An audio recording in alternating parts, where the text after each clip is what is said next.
Hey, it's time for TV Skywriter. Good afternoon and welcome to TV Skywriter. I'm Pat Murray. I publish the Durham Skywriter, this Durham, North Carolina's online community paper. And with TV Skywriter, I'd like to introduce you to really cool people. And today's very cool person wrote this fabulous book. It's Professor Jerry Gershenhorn, and he wrote Lewis Austin and the Carolina Times, A Life in the Long Black Freedom Struggle. Professor, welcome to the show. Good to be here. Thanks for inviting me. Now, you were on my show when I was with WNCU. You were on my radio show, and now I'm very happy to have you on my TV show. But before we talk about your book, I just want to ask you this, because Professor Gershenhorn is not surprisingly, a history professor at North Carolina Central University. But I want to ask you this, because very often you'll come across Black folks and they'll say, oh, I don't care about all that stuff. It's in the past. And then you'll come across white folks and they'll say, all the stuff's in the past. Let's just get over it. So why is it important in this day and age to learn to study history? Yeah, that's a good question. In order to understand the present, you have to understand the past. You could go to almost any basic aspect of people's identity. Where did religion come from? People, if someone's a Christian or someone's a Muslim or someone's Jewish, those religions were created hundreds, sometimes over 1,000 years ago. And why are people a certain religion? Because often their parents were a religion and their parents' parents, etc. So there's religions, the origins of religion and the present religions, which have an impact on people's day-to-day lives, as well as politics and education and many other aspects of life impact people's lives. And in the United States, one of the things I study and teach is U.S. history and African-American history. And to understand American history and really a lot of world history, you have to understand the importance of race as a category. And the history of this country has been shaped in large part by how race has been used in many different ways. But of course, the institution of slavery, Jim Crow segregation, and the oppression of African Americans and sometimes other minorities as well has been a big shaping force in this country, and not just in the past, but in the present. So to understand why that is, you have to kind of look back at the history of how that came about. Yeah, because these current problems can't be solved by simple phrases like "I don't see color" or "We're in the modern era now. There's no slavery. We're all equal now," because we still have some work to do. Let's put it that way. Right. People still, first of all, one's identity is very important. So someone saying, I don't see color, I don't see anything is like being blind to someone's, saying, I don't see you. Right. And on the other hand, if you don't understand that many people, even if people think they're not racist, people have done a lot of studies, psychological studies, as well as historical, about implicit bias or other types of bias. And there's been all kinds of studies that people do discriminate in employment and many facets of life today, even though it's illegal. Yeah. And sometimes they don't even know they're doing it. And sometimes they do know they're doing it. And sometimes people benefit. They might say, well, gee, I'm not racist. Racism has nothing to do with me at all. Or they might say, we weren't even here during the days of slavery. My folks are, relatively new to America, whatever. But let's put it this way. You apply for work or you try to get something, whatever.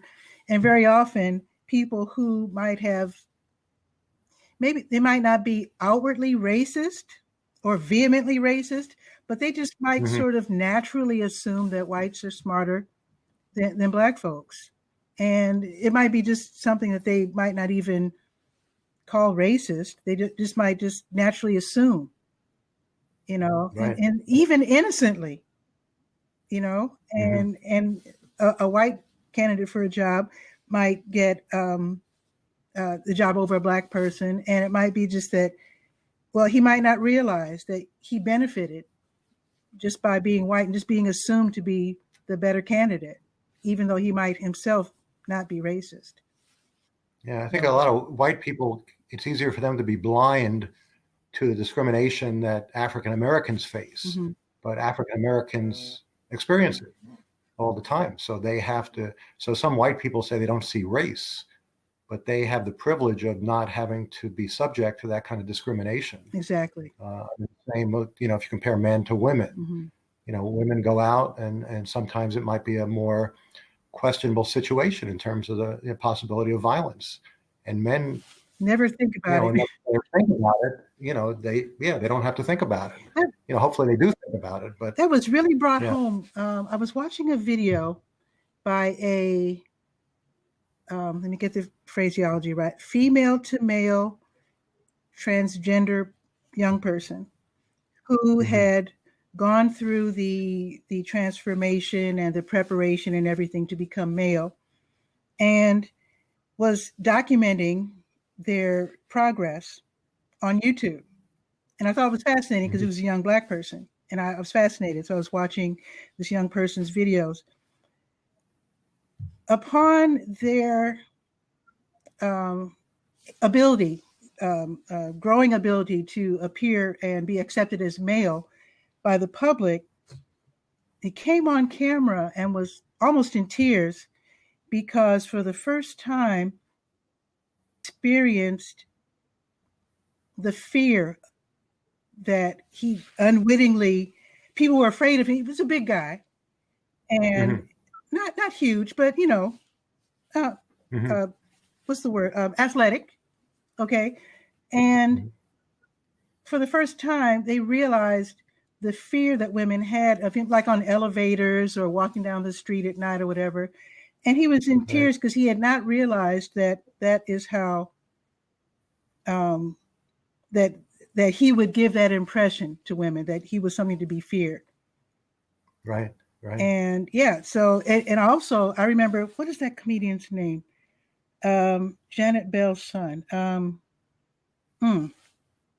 I forget. There's a young African American comedian, and he says he's 6'4", and when he's around white people, he says that he kind of shrinks himself, tries to be as unimposing as possible, and not that he's shucking and jiving and shuffling and all that sort of thing, but he tries to make as small an impact as possible.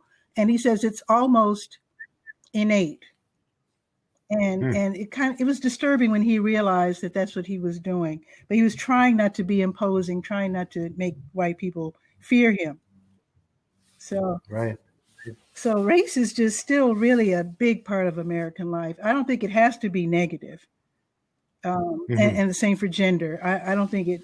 I don't think any of this stuff has to be negative. But again, it's really important to study it.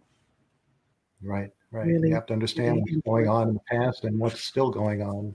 Yeah. Right. I do not want to talk so much. I didn't mean to do all that, but I just had to say a little bit. But tell us about this book. How did you? Oh, I'm sorry. People who aren't in Durham might not realize the Carolina Times is a Black newspaper. And tell us how you even got started. I can't imagine. This is a huge book. There's so much to tell about the story of Lewis Austin. How did you get the idea to write the book, and how did you even start your research?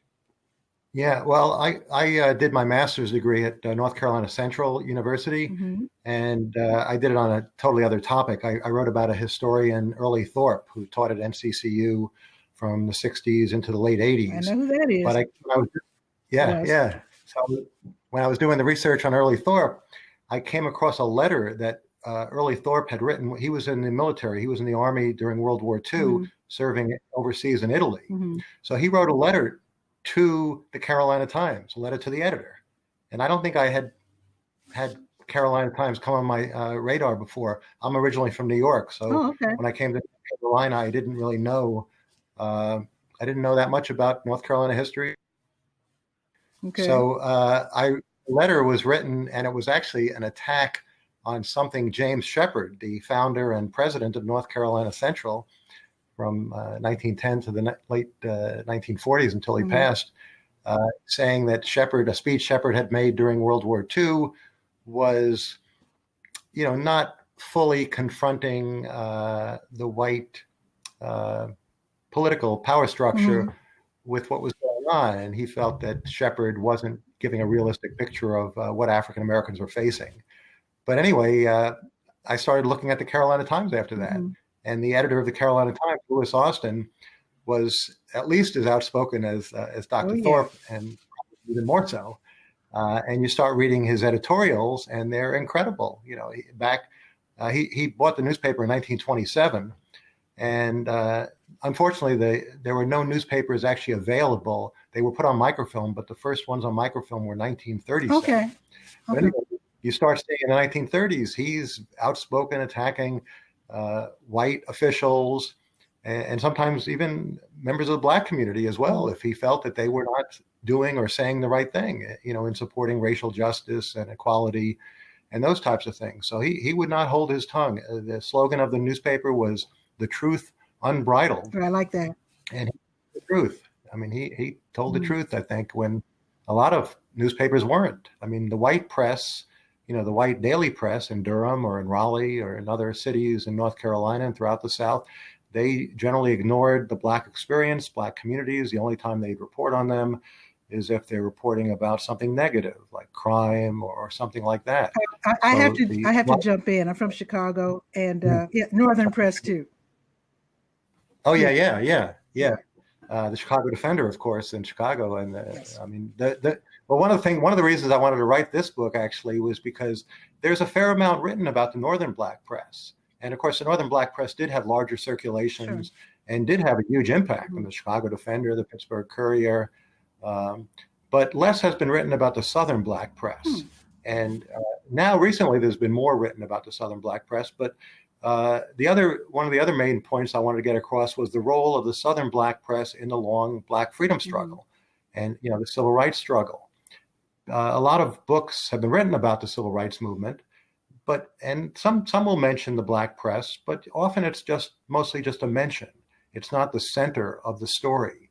So here was a man, Lewis Austin, the editor of the paper for 44 years, who was a leader in this movement. And not just in Durham, but throughout the state. And an important figure, very little had been written about him. There was one master's thesis at NCCU from, I believe, the early 70s. And it was actually, Early Thorpe was the advisor on the Awesome. the student who had written it. But that was the only thing really available, except, a few mentions. This new movie that's coming out, Best of Enemies. Oh, I can't wait to see it. Yeah, that's I think it's premiering March 19th at the Carolina Theater. That's pretty exciting. But that book, actually, by Osha Gray Davidson, the book that the movie's based on, does talk a little bit about Lewis Austin as well, and that type of thing. But otherwise, there were no journal articles, there were no books. So I wanted to bring a focus on the Southern Black press and the civil rights struggle. The civil rights struggle in North Carolina, even though the newspaper was based in Durham, it was circulated throughout the state, and it reported on a lot of events, often very courageous events by African Americans throughout the state who challenged bus segregation or movie theater segregation, economic injustice, political injustice, denial of voting rights. And so he reporting on stuff throughout the state, by telling his story and the story of the newspaper, I could kind of shine a light on the role of the movement in North Carolina. I mean, it's not like a kind of, like end-all study of the North Carolina civil rights struggle, but it does kind of give you a window into that. And there's no book at this point on the civil rights struggle in North Carolina. We have books on the civil rights struggle in Greensboro and Durham and some other places, Wilson, North Carolina, all very good works. But we don't have something that kind of brings the whole state together. And I think, as I'm sure, and others, the state played a huge role in the movement. Yeah, for sure. I mean, of course, everyone knows probably about the Greensboro sit-ins in 1960, but in 1957, there was an earlier sit-in in Durham, the Royal Ice Cream sit-in. Yeah. And Lewis Austin was one of the few of the Black businessmen who supported that. I mean, some people felt it was a little too soon. I didn't know that other Black companies weren't agreeing to join the boycott, or felt that it was something that they should agree to, so to speak. I didn't realize that. Yeah. Wow. Yeah. I mean, a lot of, the most powerful African Americans, I think, in the city, probably many of them were related to the North Carolina Mutual Life Insurance Company, Yeah. The Mechanic and Farmers Bank. And a lot of those businessmen were involved in the Durham Committee on Negro Affairs, which of course still exists as Durham Committee on the Affairs of Black People. But Lewis Austin helped to found that Durham Committee back in 1935, along with James Shepard, the founder, as I said, and president of North Carolina Central, and C.C. Spalding, the longtime president of North Carolina. There were, at times the Black leadership would work together, but in 1957, after the Royal Ice Cream Sit-In, which was started by a Black pastor named, I blanked out his name, Moore, Reverend Douglas Moore. And Moore was seen a little bit as an outsider, even though he graduated from NCCU. He hadn't kind of gone through the Durham Committee. And some people in the Durham Committee felt that you had to kind of go through us, and we have to decide what's going to happen. And there was also another thing was, desegregation of schools this was 3 years after the Brown versus Board of Education decision. And some of the Black leadership felt that they should push for desegregation of schools before they start sit-ins. And a sit-in might kind of interrupt the possibility of getting some desegregation of schools, because of course the white leadership and the white community was trying to stall as much as possible. I mean, it took a long time to truly get integrated schools, even desegregated schools. They still haven't, they have yet to get around to it in Chicago. I don't think they ever will, of course. Chicago's too big to solve that kind of problem. But yeah, and a lot of these places have been resegregated. I mean, a lot of our schools in North Carolina are not. I mean, I would say probably by the late 70s, a lot of the schools were at their height of integration. But then there's been a lot of, retrenchment. Certainly in Raleigh. A lot of schools. Yeah, I heard that Raleigh, and they're calling it local control as opposed to desegregation or resegregation. They're talking about local neighborhood schools as opposed to busing. So, but here in Durham, though, the schools are integrated, and I think it took until now I'm not from Durham, didn't grow up here, but I think at least on the surface, the schools didn't technically.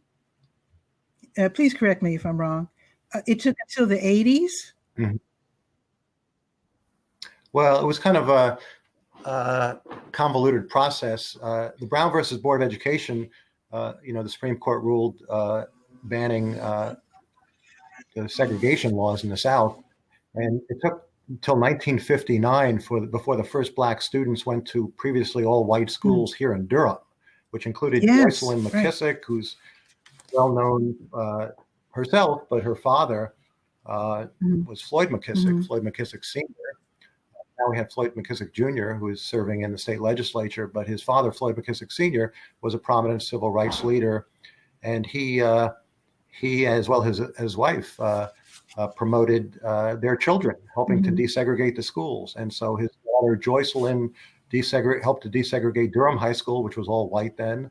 And one of his other daughters, a younger daughter, Andre McKissick, helped desegregate one of the junior high schools. And then later on, actually, Floyd McKissick Jr. and Charmaine, now McKissick Melton, who's actually a professor at NCCU, she also helped to desegregate one of the schools later on. So there was kind of token desegregation in the late 50s and early 60s, but there wasn't a significant desegregation of Durham schools until the late 60s and early 70s. After the Civil Rights Act of 1964 was passed, which was a result of the civil rights movement, in which many hundreds and thousands of people were involved in trying to get some change. So it was a long struggle. The white officials, white educators, white politicians, up till 1968, there were no African Americans at all in the state legislature. Wow. So it was very difficult, all white state legislature, to get substantive change. So you really had to push, and that's why this movement was I so think the way important. they did it in Durham, if I'm not mistaken, is that they made it city versus county. So to avoid the desegregation that you're talking about that happened in the 60s and 70s, a lot of the white households were able to keep their kids at all white schools by putting some schools in under county control, and then schools like Hillside were under Well, city yeah, control. And so Hillside remained all black because that's what I was told. Again, I wasn't here then, but the county, that's why I right. said 80s. I might be wrong there, but I know it took for the county and the city school systems to merge for there to be, real, if you want to call it that, real desegregation or integration. Yeah. Like you said, convoluted. I mean, it was somewhat complex. Yeah, when I moved to Durham in 1989, and at that time, Hillside was almost 100% black, and that was the historical black high school, as you know. And Durham High School, the historical white school, by that time was almost 100% black as well. By that time, many of the white families had either left the city and had moved to the county, because there were two separate school systems, the city system and the county system. And so whites were, the white flag, the city to a large extent. And then other families had, a lot of the families, white families, supported private schools. They opened up what some people have called segregation academies. Some of these private schools were created in the late 50s and 60s because white parents were taking their kids out of the city schools to avoid going to integrated schools. So then it wasn't, I think, until the 90s, I'd have to double check on that, but I think in the 90s when there was a merger of the city and county school districts. And I think that did help to then more, fully integrate the schools. I mean, later on, Durham High School became now it's a magnet school, Durham School of the Arts. And now it's more integrated than it was when I came here. So there has been some successes, in Durham. Yeah, I think my aunt was one of the first black teachers to go over there. She had been teaching at Whitted, and some of the black teachers were, I guess, recruited or whatever to teach at what they called then Durham High School. And so she taught there for a few years, and then she retired. So, yeah. So let's get back to Lewis Austin. No. So he obviously, I'm going to show everybody the book, and we're talking about Lewis. I don't know if it's reversed. I hope it's not. Oh, good. Lewis Austin and the Carolina Times, A Life in the Long Black Freedom Struggle. So, and I must say, for those who are not in Durham, North Carolina, the paper is still being published. Upon his death in early 70s, his daughter, Vivian Edmonds. Yeah, Lewis Austin died in 1971, and his daughter, Vivian Austin Edmonds, published the paper for, I guess, another 30 years. And then Kenneth Edmonds, Lewis Austin's son, is still publishing the paper. So it's been in the same family for over 90 years now. It's incredible. Also, UNC, University of North Carolina, had some special project where they, what's the correct word? They digitized. So you can actually go online and read the Carolina Times going back as far as the 30s? Yeah, 37. Yeah, if you just Google Carolina Times, I think the first thing that'll come up is actually the digitized version. And you can look at the newspapers from the 30s or the 40s, and it goes all the way up to the early 80s even. So it's it's a lot easier. When I first started doing it, I had to look on microfilm. And so I really like this digitization. I want to tell you a funny story about Dr. Early Thorpe, and then I want you to resume telling us about your book. But now his widow, Martha Vivian Thorpe, was a super good friend of my mom and my aunt. I still keep up with her, and her daughter Gloria, I keep up with her. We call ourselves play cousins. So I was at Aunt Martha V's house, and I saw a picture of Dr. Thorpe on the wall. He had on his World War II soldier's outfit, but he was like real debonair with a long, like a cigar or a pipe or something. And I was like, Yeah. what's with this coolness during World War II? And she said that he fortunately, didn't have to like shoot people, but he worked like in the office or whatever. But he was, this really cracked me up. He would send stories to the Carolina Times. He was the Carolina Times foreign correspondent, which I thought was wild. Oh, So that was probably the only black newspaper, at least back then, to have a foreign correspondent, and it was Dr. Thorpe for the Carolina Times. And I thought that was so cool. okay. That's something I did not know. I would Oh have put that shoot! in the Okay, book. well, That's pretty interesting. Yeah, so you were very going good. through microfilm and whatnot to do your research, and how else did you? Because his story, I mean, he met with U.S. presidents. He was on all these boards. He was fighting for racial justice, equality. He did so much. I don't know how I would have gotten started. So how did you? Yeah, I Okay. started with the newspapers, as you said. But as I said, he bought the newspaper in 1927. The newspaper was actually started in Mhm. 1921. It was originally called the Standard Advertiser, and about I think in 26 it became the Carolina Times. So I wanted to find out about, well, what was he doing in the late Mhm. 20s and the 30s before the microfilm newspapers Mhm. started in 37, and then there's other years that you don't Mhm. that were never microfilmed. Some in the, I think from 45 through maybe 47 are missing as well. So I found other sources. There were actually, I think because Duke and NCCU and UNC were here, a lot of graduate students did master's theses or PhD dissertations on the Mhm. Black community Okay. in Durham. And there was actually one really good one. This was not from a local student, but it was from a student who went to University of Chicago, a guy who became a sociologist named Harry Walker, and he actually taught at Nice. Howard for a number of years. But he wrote a dissertation focused on the Black community in Durham, and he did it in 1945. So he interviewed Lewis Austin, and Austin told him all of these stories about different various things he had done going back to the 20s and 30s. So it was sources like that that really helped me put together the story. Because a lot of times when a historian uh, does research, they want to find a collection of papers for that person or an organization in the archives. But there is no collection of Lewis Austin's papers. I mean, the newspapers, but Okay. not his correspondence, letters and things like that. So, I mean, some of that I got because he would write to others. So I could get correspondence in other people's collection. So I had to look at a lot of different sources. I looked at other newspapers. The Norfolk Journal and Guide, for example, reported a Hmm. lot on the Durham community and on North Carolina. So fortunately, a lot of these newspapers, the Black press Hmm. newspapers, are digitized.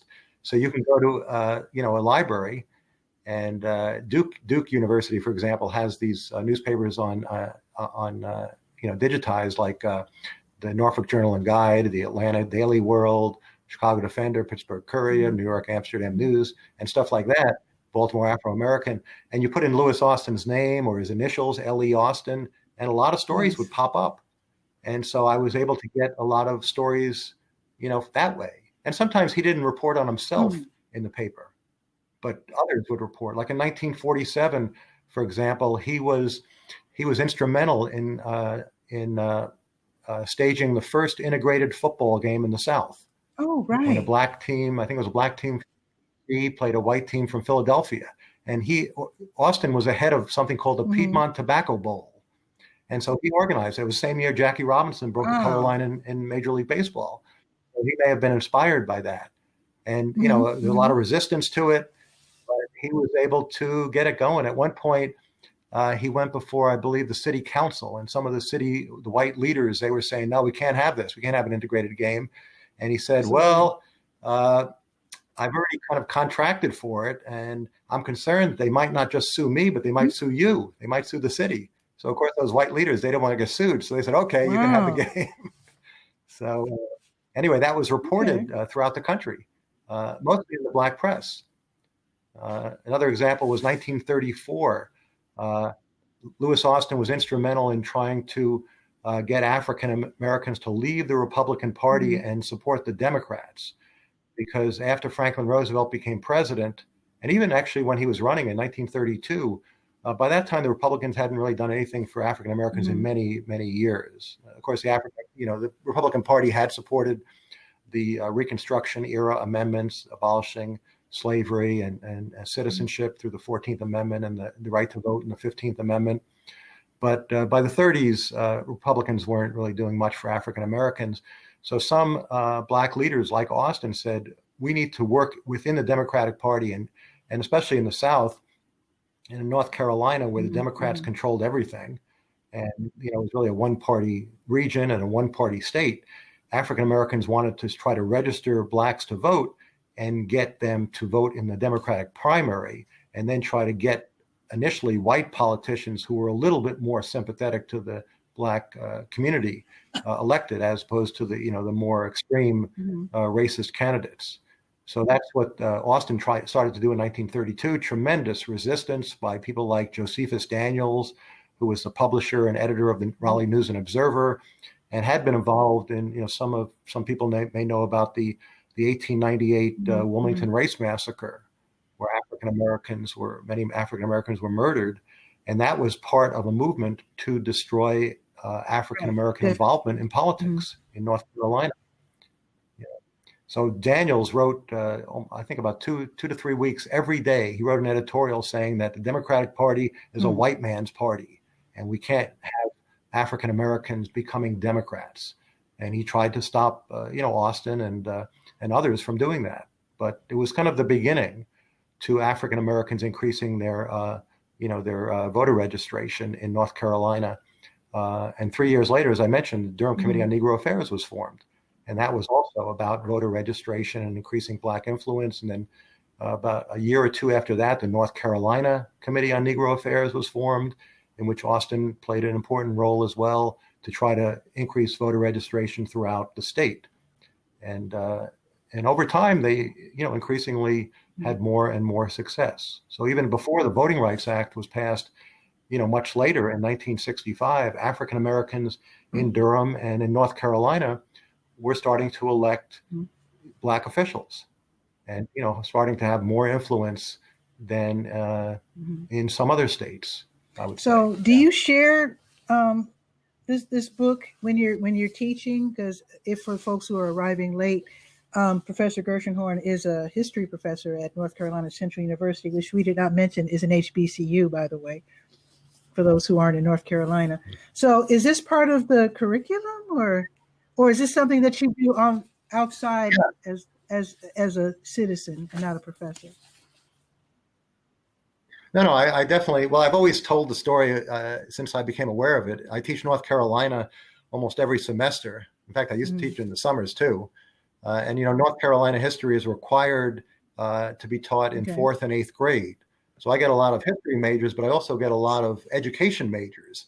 So I'm able to tell some of these stories, and hopefully they will tell these stories to their students.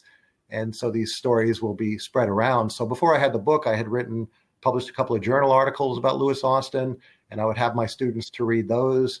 And now with the book, I've had, a couple of classes. I had a grad class read the book and one of my undergrad classes. So yeah, I definitely use the book. I think it's really helpful. It doesn't just tell his story, but if you're teaching North Carolina history or even Southern history, it gives you really a window into a long period from the 20s to the 70s. Here's what I'm thinking. I know it just came out last year, so I mean, it's still practically fresh off the press. But every now and then, the Durham County Library has this Durham Reads Together type event where everybody reads the same book, and then they have programming around it and book clubs and meetings and whatnot. I think this book is worthy of that. Don't you think? This is such a huge. Well, that would be great. Yeah. I mean, I've done a couple of programs. I did a program at a couple of the branches, Stanford Warren Library, and one of the branches, I think it was South Branch. Yeah. But that would be great. I think a lot of Durham, people would profit by knowing about this story. And have you written? I know some people who write books that they know young people will be reading will write teachers' guides, and that's. Have you thought of writing accompanying documents like teachers' guides and workbooks to go along with it? No, that's a great idea, though. I hadn't. I don't know. Is that for on the high school level It depends. or I mean, I've college seen level? books where people have put together middle school, like for the teachers um, to to have conversations with their students, over certain points and ask questions. What would you do if this or that? And in fact, Curtis is asking if this information is Hmm. shared in primary education, because I think you can start them young. Just the thought of equality, and because you know how Durham is, we're pretty progressive here in Durham, and there's a lot of meetings and classes and things to help little folks learn about social justice. And I think it would be really nice. I'm not just thinking of Durham, of course, but I think this should be available for all teachers, Hmm. for people to start conversations on what equality means, and if it's something that occurs naturally, or if it's something that you have to work at. Obviously, it's something that you have to work at. It does not Equality does not happen just naturally through time, benefit of time. You know that. So I do Hmm. think that Right. even though I know a lot of people don't like to discuss race. I love to discuss race. I think it's fun, and I just love history and learning about my race and yours and everybody. And I just really think that some Hmm. people would find it really interesting to talk about when their Black newspaper started in their city, or maybe not just Black. I mean, some cities have Right. Jewish, like Chicago has a Jewish newspaper, Chinese newspaper, at least three Hispanic newspapers, and lots of Black newspapers. Right. That would be very interesting Right. to talk to you. I'll have to Yeah. talk to some of my. I have some of my former students that are Mhm. teaching in the public schools, so I guess I should. I hadn't thought of that. Kind of a guides for for middle school or Absolutely. elementary school even students. And I should say also the Carolinian, the Raleigh's Black News Mm-hmm. Weekly, which also is still published, is going to be Nice. digitized as well. So that will be available, I think, this Okay. spring. So I understand that the group that's digitizing all these newspapers, so they digitize a lot of local newspapers, also Nice. college Okay. newspapers too. So like the NCCU Campus Echo has been digitized, and some of the other universities, both historically Black and historically white, in North Carolina. So there's and a lot of local community papers, Actually, both Black and white. So yeah, it's going to be a UNC great Chapel Hill resource. asked for Yeah. all of my copies of the Durham Skywriter. So I don't know if they digitized them or if they just wanted to just hold them in their collection. I don't know. They probably just it's probably just they probably just Uh, have a collection, because I don't think it's been digitized, or I would have been told. Well, they may want. I mean, there's the group. I think it's called NC Digital. Okay. I think or Digital NC, and I Hmm. think they work Hmm. at UNC. But there's probably two groups. The archives. They may want them in the archives, the physical copies, maybe, but they also may want Okay. It was to definitely the digitize them. archives that wanted, because I sent a whole box of Oh, okay.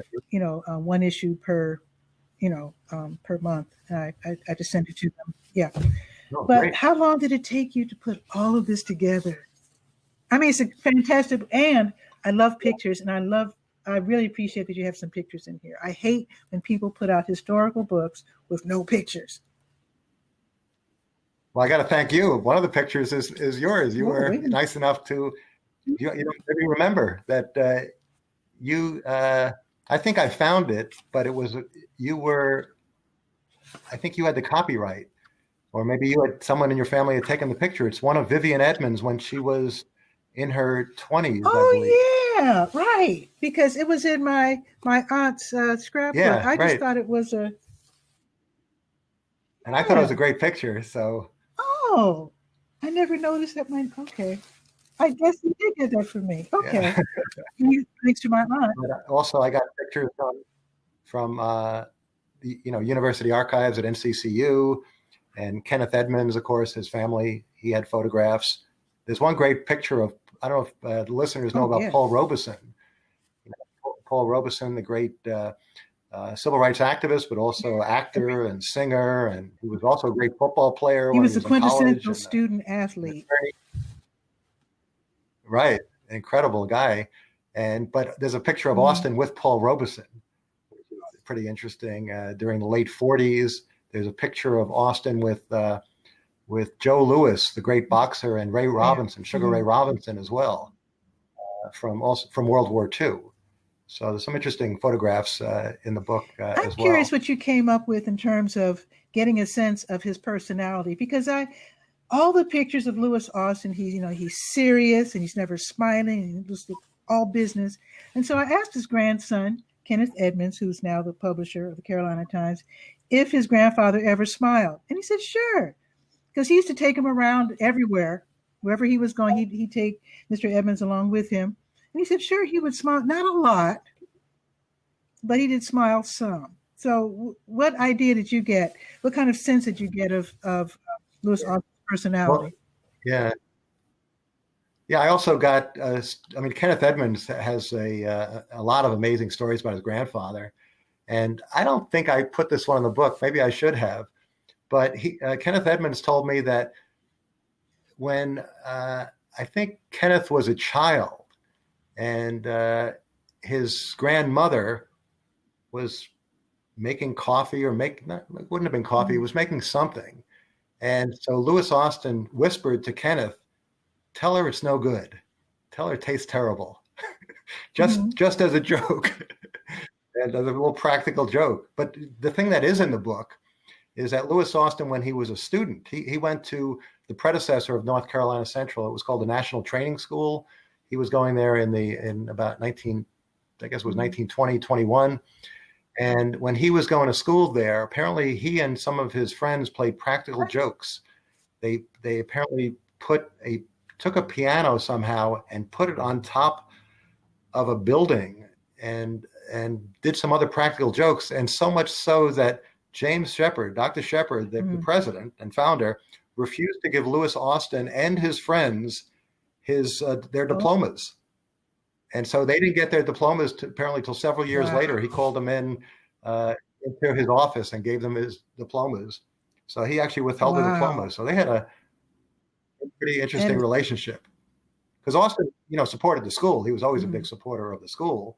But on the other hand, he was critical sometimes of Dr. Shepard when he felt Shepard was, not, speaking truth to power in the way he did. But, you have to, I guess I have to say that, and we have to understand Dr. James Shepard, he had a tough situation because he was trying to educate, African Americans at a black college, and he had to get the funding. It was a public school, as many people know, is the first state-supported liberal arts university for African Americans. And he had to get the funding from a state legislature and a governor, and they were all white. And so he had to lobby them. He did stuff like, apparently he would send turkeys to them for Christmas, and he would give them gifts to try to kind of, butter them up in a way. And he had to get for it? Apparently he kept the school going, even during the Great Depression. It had to be tough then, as you can imagine. And apparently sometimes he paid teachers out of his own pocket. And he was not a wealthy man, far from it, I think. So he had a tough time. So Shepard never wanted to support lawsuits. I mean, Louis Austin was behind the first legal case to try to desegregate a Southern white university back in 1933, when he and two black attorneys, Conrad Pearson and Cecil McCoy, brought the Hocutt case.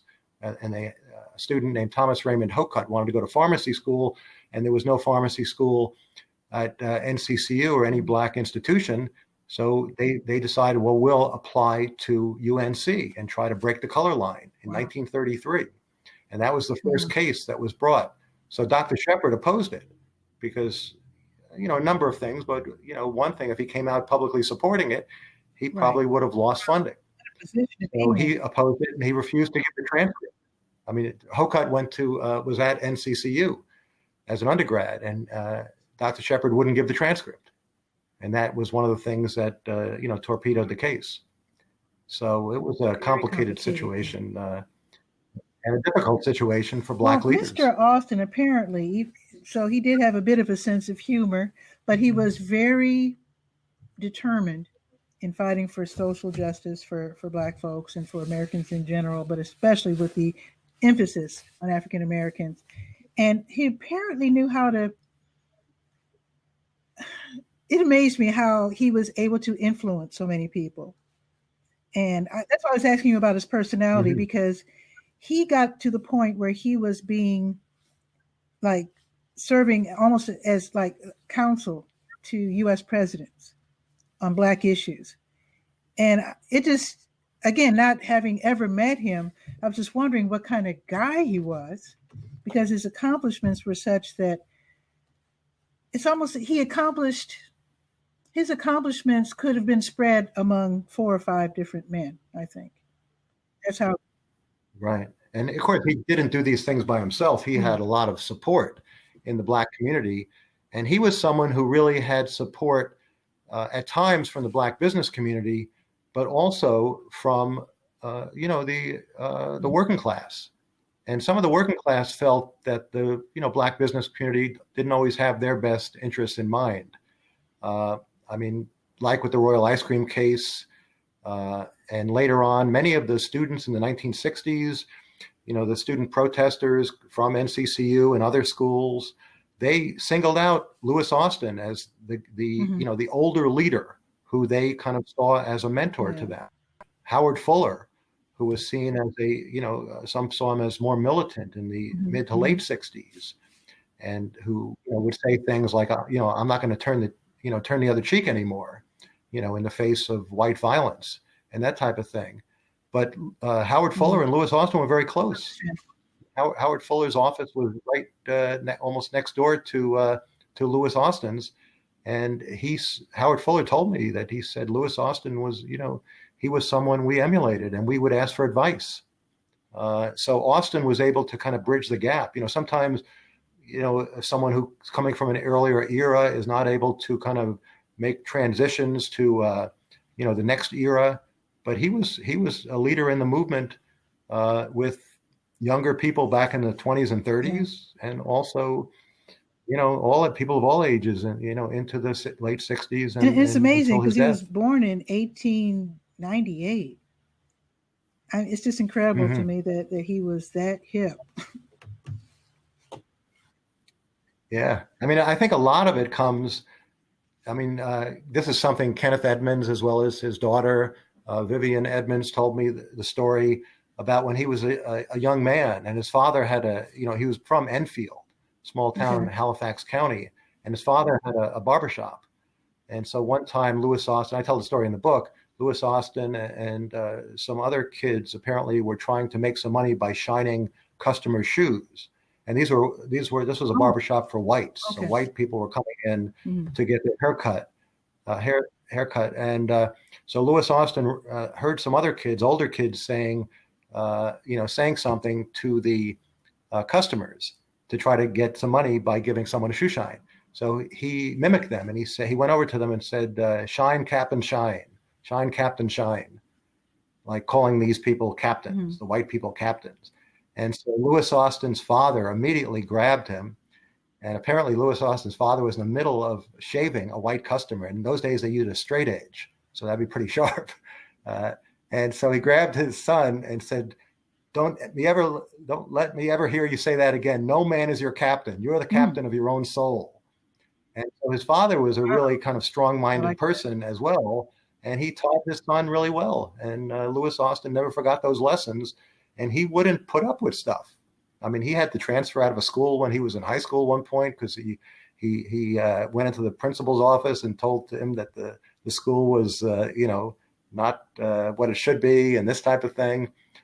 So he apparently had that kind of strength of character, and his belief in his principles from when he was quite young, and he got it from his father, I think. And his parents were quite religious, and he always felt that Christianity and the belief that everybody was equal before God, Christianity was very important in his Mhm. ideals and his principles, as well as the idea of democracy. He didn't think that any man or any woman was better than anyone else, and he Wow. was not going to stand So for it. he was very forthright.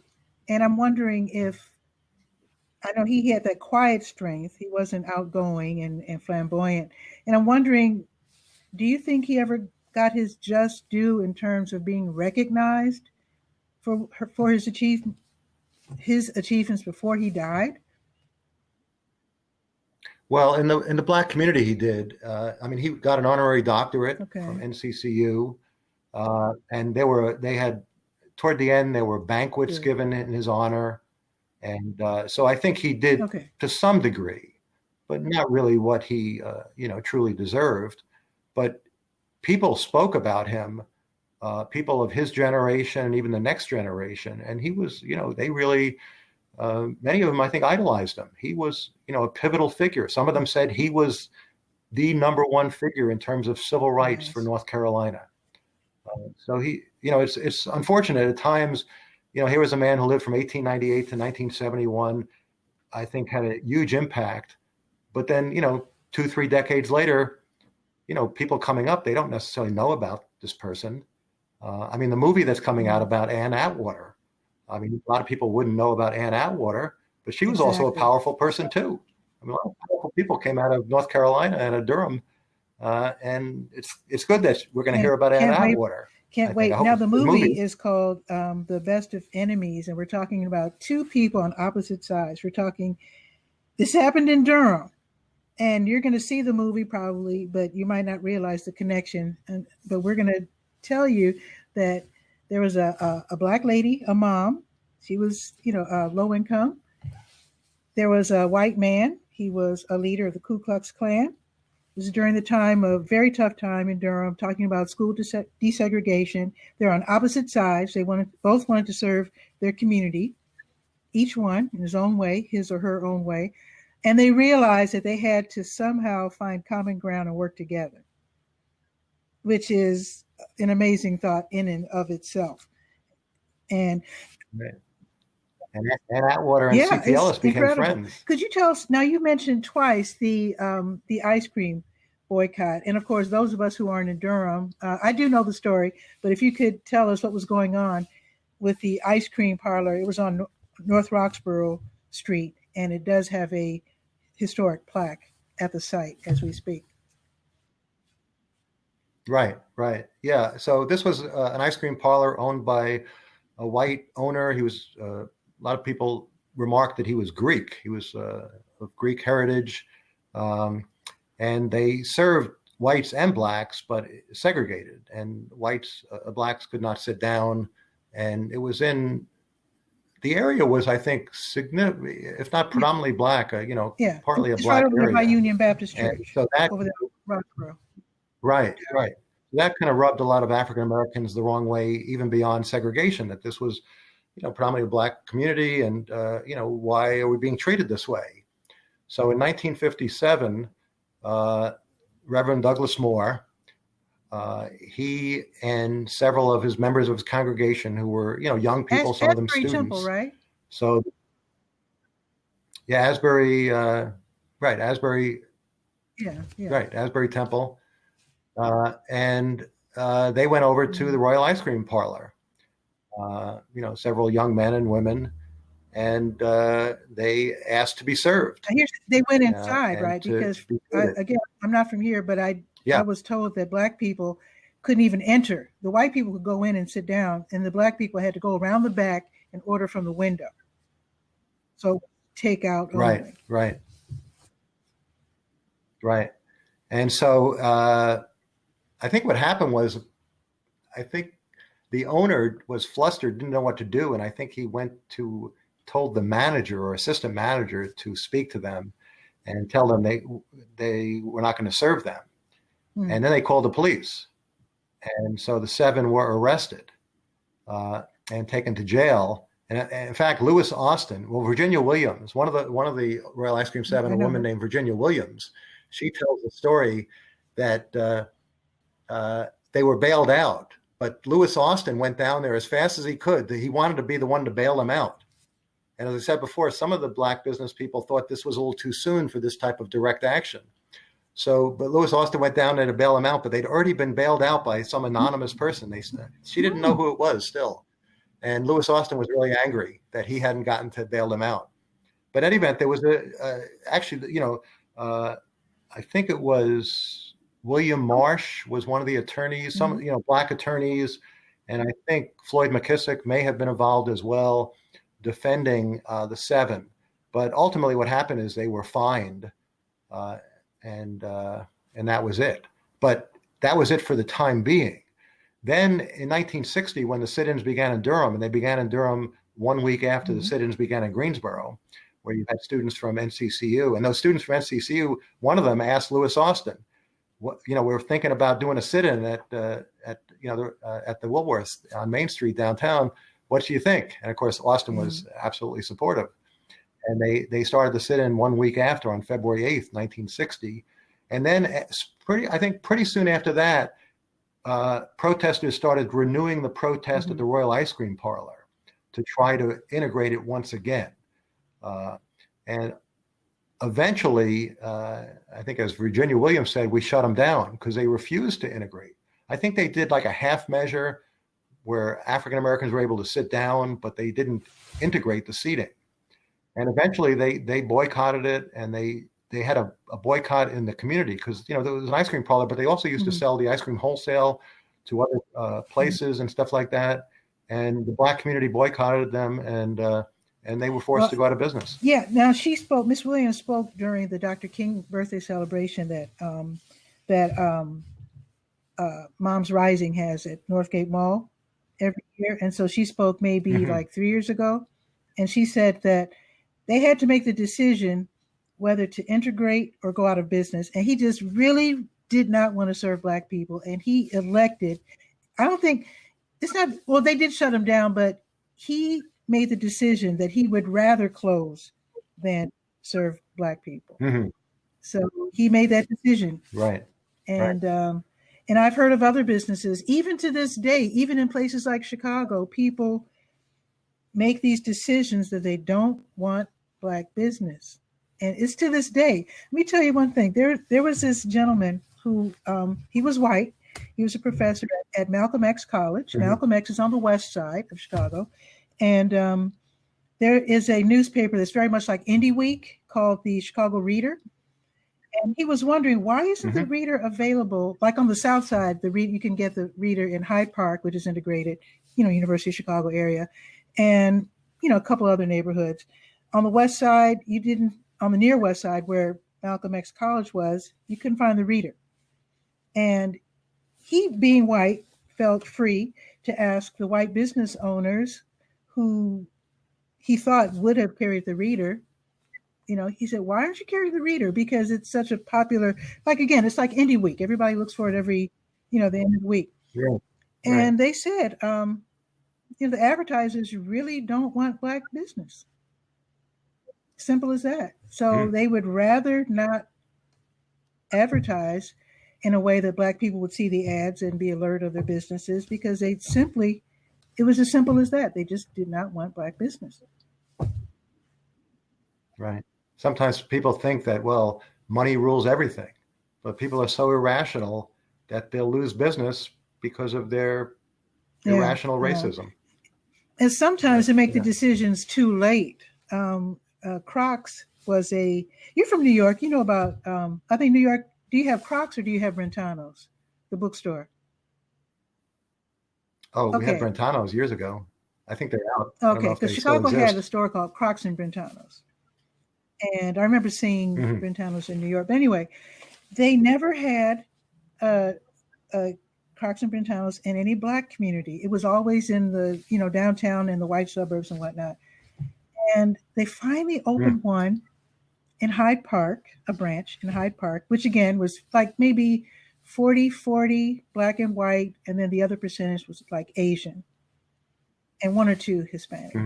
And so they had one Black book in there. They had God's Trombones by James Weldon Johnson. That's it. That's all they had.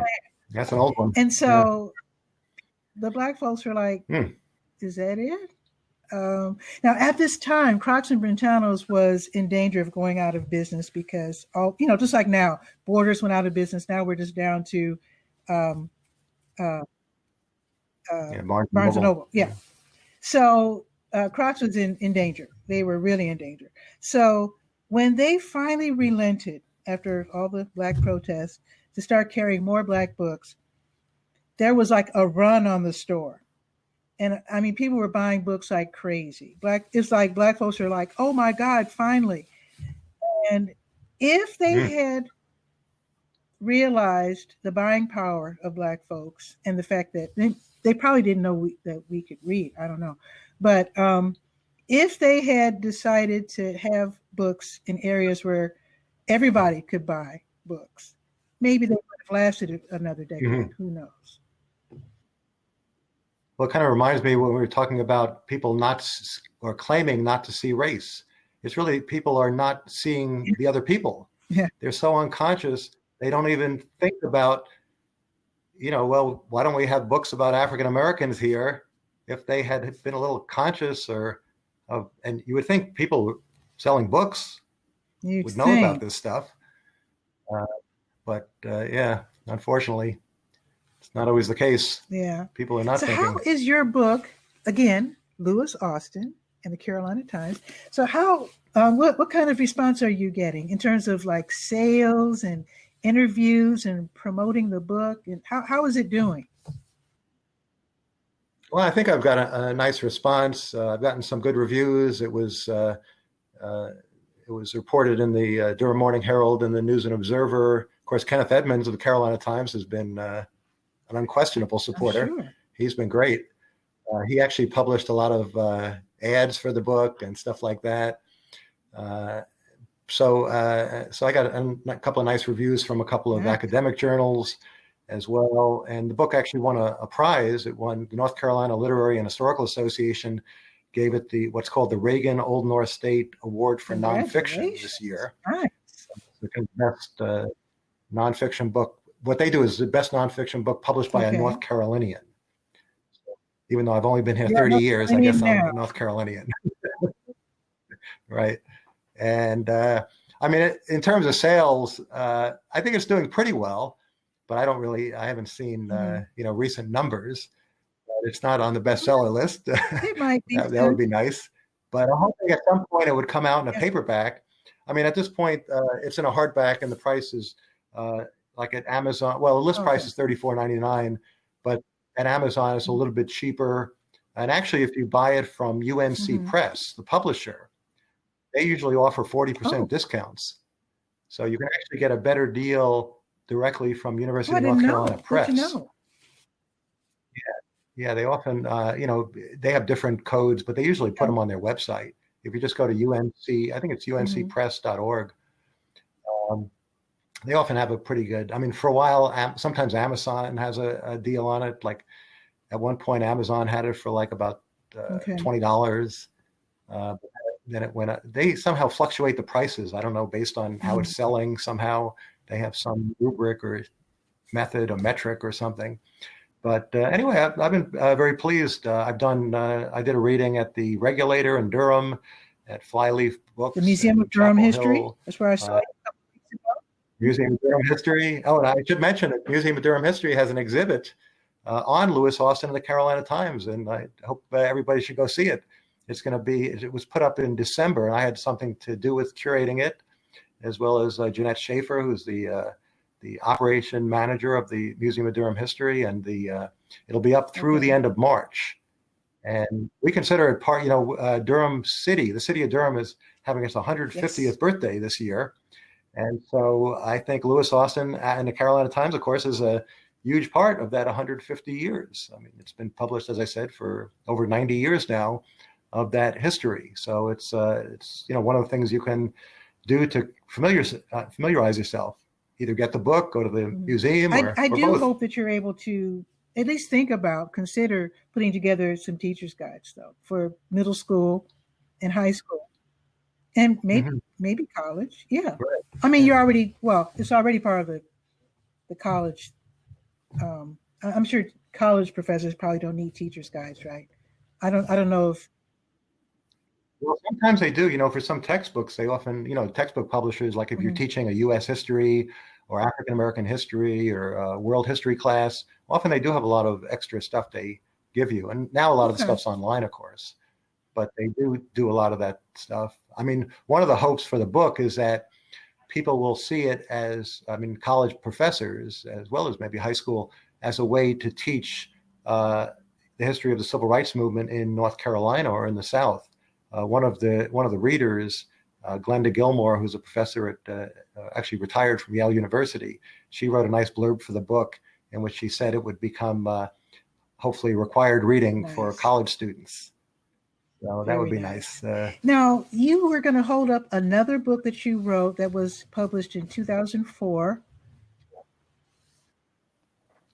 Yeah, this is my first book. Yeah. I don't know if I'm holding it up right, but this is Melville J. Herskovits and the Racial Politics of Knowledge, published by University of Nebraska Press, which is still available, still in print, available. It's actually in paperback now, and it's available on Amazon as well.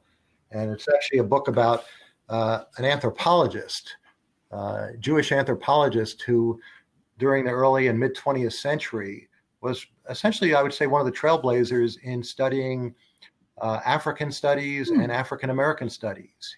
One of the big things he is known for, he wrote a book called The Myth of the Negro Past, which was a very popular book in the 40s, 50s, and even in the 60s.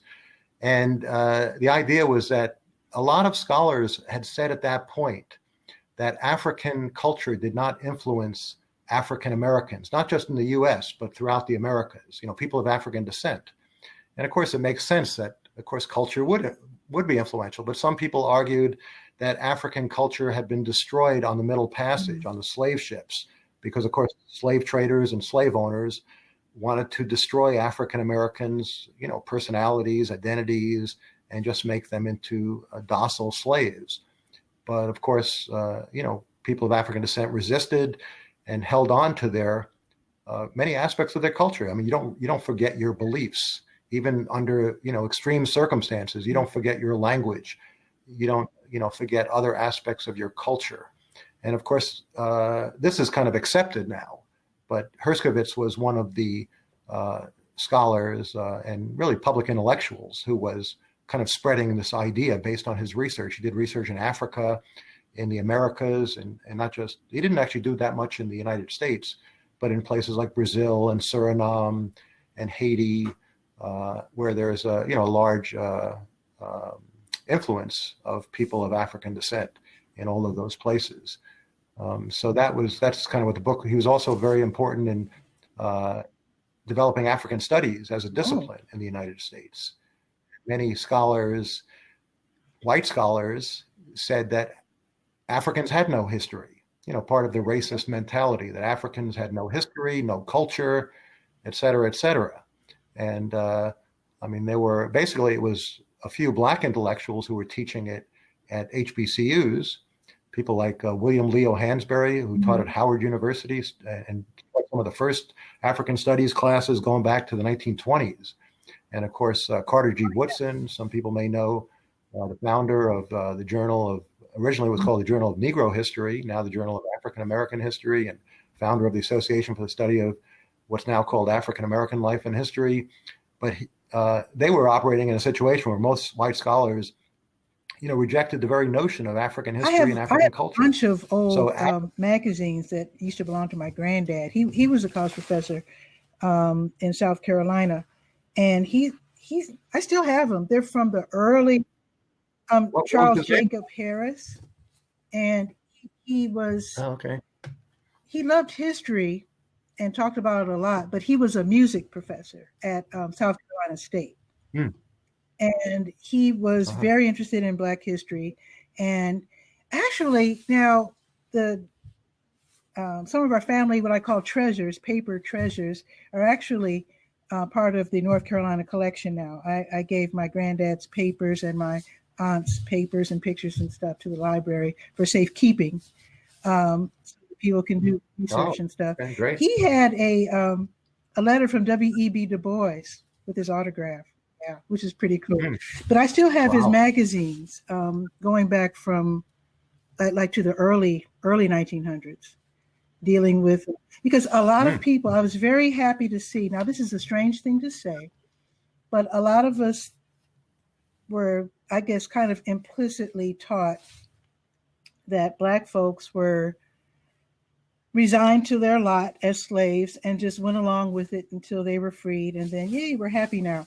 But I was very happy to see that there were lots of insurrections and other ways of making their views known. Let's put it that way, in many different types of ways. Documented in these magazines, state by state. I was very happy to see that. Also, very saddened to see that some of these insurrections or protests were thwarted by what used to be called in the 1960s handkerchief heads. That there were people who would rat out other Negroes back then, going to protest or whatever. Really, and that's why I love history. It's just so interesting. Yeah, and Herskovits was one of those who was bringing that history forward of slave resistance and Black resistance to being enslaved in many different ways. In fact, he had a number of grad students who went on to become historians and published important works. And of course, that's now accepted. But back then, as you said, even when maybe some of us were going to school, we were being taught a misguided version of history that was not accurate, that did not tell the story of people who were resisting the institution of slavery. So let's mention your book again, and I do want to thank you, Professor Gershenhorn, for being on the show. Well, thank you. Thank you Lovely so much book. for inviting Lewis me. Austin and the Carolina Times: A Life in the Long Black Freedom Struggle. It's on Amazon.com, but as Professor Gershenhorn said, hopefully it's still 40% off, UNC Press. Yeah, you can still. I think there's still usually a 40% off if you look on the cover page. Like last month, it might have been a special code for Black History Month. Maybe it's a different code. They changed the codes, but generally there is actually, I'm on Twitter. If you go to my Twitter, I put the code on the cover page or the page, the first page of my Twitter page. You're on Twitter what's your name on Twitter? Oh, what is my, I think it's Jerry Gersh 1, Jerry Gersh, Gersh 1. Do you happen to be working on a book now? Well, kind of early stages. I want to continue with the Black press, and I'm thinking of looking at the Southern Black press, and look at how many, the many different Black newspapers in the South, how they approached the civil rights struggle, because they all weren't like Lewis Austin. Yeah. Okay. But some of them were. So yeah, that's kind of. I always wondered if there was ever a connection with the Northern and Southern Black press, because I was told, I went to Talladega College and in rural Alabama, and I was told that people like my grandmother and great grandmother were inspired to move north because the porters would drop off the northern newspapers, like the Chicago Defender, and what's the one in Michigan? I can't think of it right now, but the Pittsburgh Courier and New Amsterdam News, and the one in Michigan. Darn it, I can't. It was the Michigan Chronicle. I don't know, but they would drop them off. For many Black people in rural areas like Talladega and other small towns throughout the Deep South, they didn't get to read anything about civil rights and racial justice and that sort of thing. And they were encouraged just by what they were reading in these northern Black newspapers to go north, where there was more progress, more freedom. Because there were trains back then, even as small as Talladega was. I was told that there was always a train going through the Deep South, through Talladega on up to Chicago, which is probably why Chicago Black folks usually are from Alabama and Mississippi.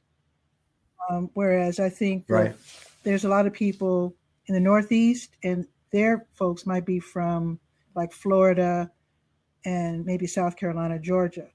I don't meet too many North Carolinians in the North. I mean, I've met some.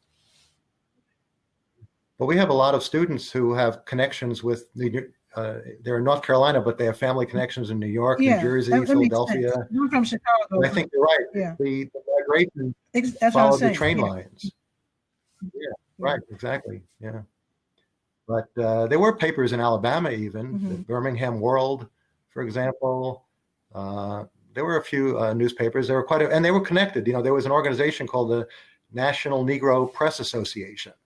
You mentioned when Lewis Austin went to the White House. That picture I have of him with Lyndon Baines Johnson, President Johnson, was as a result of a meeting. And you had these the National Negro Press. NPA. Now it's called the National, the NNPA, but it's called National Newspaper Press Association. But it used to be the National Negro Press Association, and it was the black press, and it's both Southern and Northern black newspaper publishers. So they would meet with the presidents at times, and they were meeting with Johnson, and that was I was hopeful. I got that picture. I think I got that from Kenneth Edmonds as well. He had the picture. I had seen it, but he had a good quality picture, fortunately. So, well, I can't wait. Yeah. So I don't know how long how long did it take for you to do this one, and how long will it take for you to do your next one? Well, the Lewis Austin book, I mean, initially when I was working on Lewis Austin, I didn't know I was going to do a book. I was working on research, journal articles. So, the first article I published about Lewis Austin would have been in 2000 and maybe 2005, but I wasn't working on it for 13 years straight. I was doing other stuff. And it was actually in, I think, about 2000, maybe 2011. I was on a program about Pauli Murray. People from Durham and North Carolina hopefully know Pauli Murray, great civil rights activist, women's rights activist, who had family in Durham and grew up here. But anyway, it was a program about Pauli Murray that I was on, and I was introduced, Jerry Gershenhorn. He's writing a book about Lewis Austin, and I didn't know I was. But I thought, well, maybe I should. So I had published a couple of articles about him. Oh, that's so they assumed I was. So I guess you figured you might as well finish it, huh? Right. And there was a lot of interest because, he is an amazing figure. So when I would, report on him at a conference or I did something at Durham County Library, people were very interested in his story. So I think it was a story that, people would be quite interested in reading about. Nice. Which is why, again, you need to come out with something for the kiddies so that they can understand the book better. So there you go. Okay. Thank you so much again, Professor Gershenhorn, for being on the show. It was really awesome to have you. We talked for usually we don't talk for as long as an hour, but I think we could talk for another hour, but I want to respect your time. So thank you again. And folks, again, this book is available, Lewis Austin and the Carolina Times. You know where to get it. So get it. It's a great read. It's very entertaining and very educational. I love it. Well, thank you so much. I appreciate it. Well, everybody, you have a wonderful day. And Curtis, thank you for saying it was a great show. And he's thanking you, Dr. Gershenhorn. So actually, what I'm going to do, I'm going to end the show now, but don't leave just yet, because what I'm going to do is to open up the seats and maybe someone wants to come in and ask a question or two. So I will officially end the show, the YouTube version, by saying good evening. And be sure to read the Durham, North Carolina's online community paper, the Durham Skywriter, at durhamskywriter.com. And shout out, of course, to North Carolina Central University, where Professor Gershenhorn is in the history department. So I bid you adieu and ciao for now.